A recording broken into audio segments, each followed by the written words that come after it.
Ron Howard may have been America's favorite red-headed boy on the Andy Griffith Show, but behind the picture-perfect charm of Mayberry, life wasn't nearly as sweet as it looked.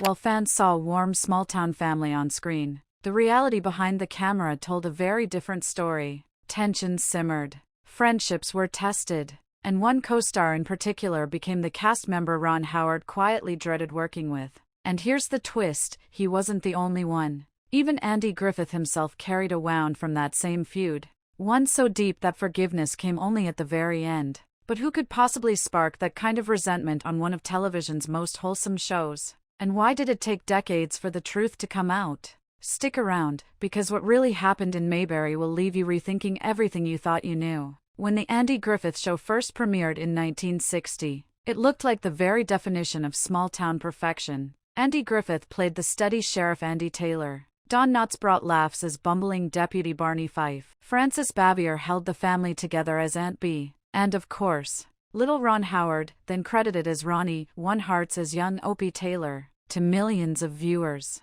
this was comfort television. It felt like a simpler time, more like the 1930s than the turbulent 60s when it was actually filmed. But as much as Mayberry looked like an escape, the people creating that world weren't always escaping their own conflicts.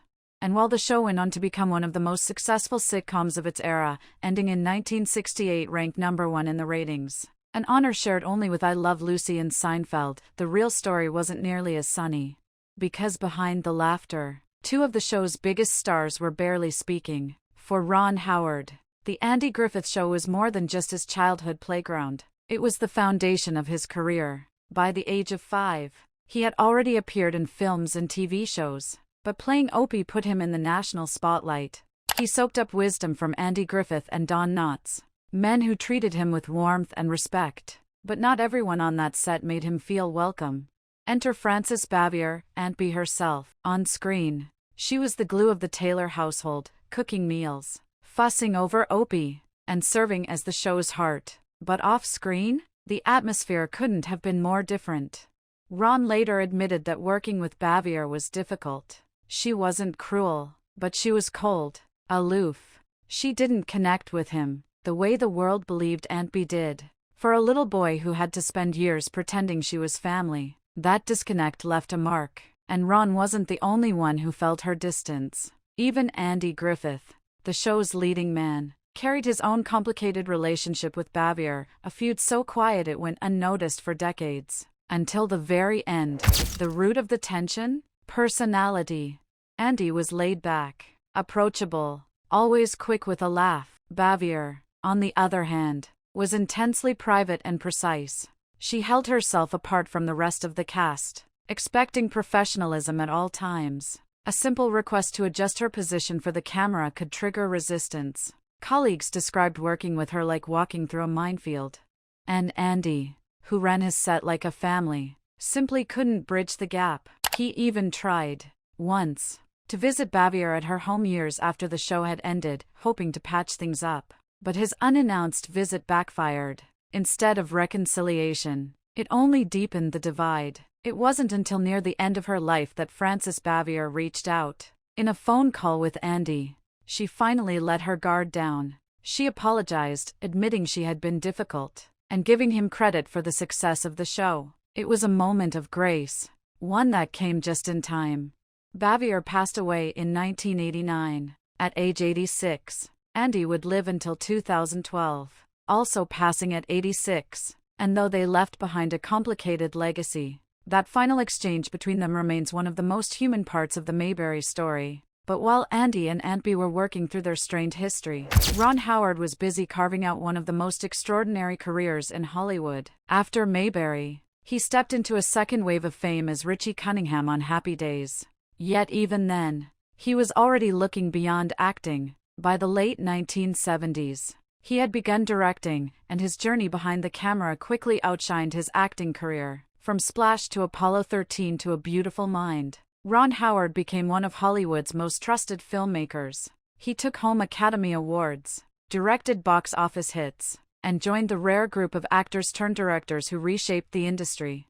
But even as his career soared, one lesson stayed with him: the feeling of working with someone who made you feel small. Francis Bavier had unknowingly taught him that. And decades later, when Ron worked with author J.D. Vance on the Netflix film Hillbilly Elegy, only to see Vance transform into a very different public figure, the disappointment hit a familiar chord. For Howard, it wasn't about politics. It was about trust, authenticity, the same values that shaped his entire career. From the kid forced to eat pickles on set even though he hated them for Aunt Bee's infamous Pickle Story episode, to the seasoned director who now insists on honesty in storytelling. And then, there's the part of Ron Howard's story that's even rarer in Hollywood than a decades-long career, his marriage. Ron met Cheryl when they were just 16. Their first date? A movie, followed by pizza. In his mint green Volkswagen Beetle. That same car still runs, and so does their love story.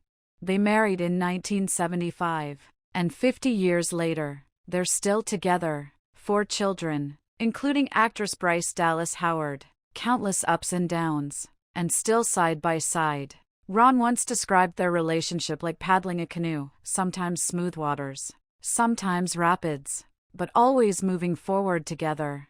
In an industry famous for broken marriages and fleeting romances, Ron and Cheryl built something timeless, something steady, something real. So when fans ask, who did Ron Howard secretly despise? The answer is Aunt Bee, not the beloved character, but the complicated woman behind her, Frances Bavier. She wasn't his enemy, but she was the co-star who never gave him warmth, who left him with memories of distance instead of connection.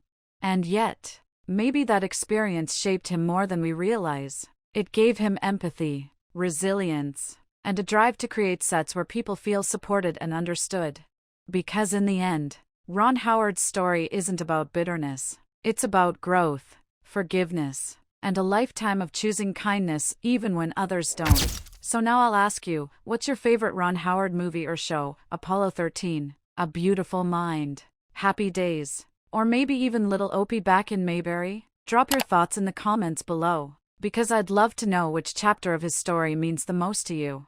And if you think this story revealed a side of Hollywood you've never heard before, make sure to like, subscribe, and check out the next video on your screen. You won't want to miss it.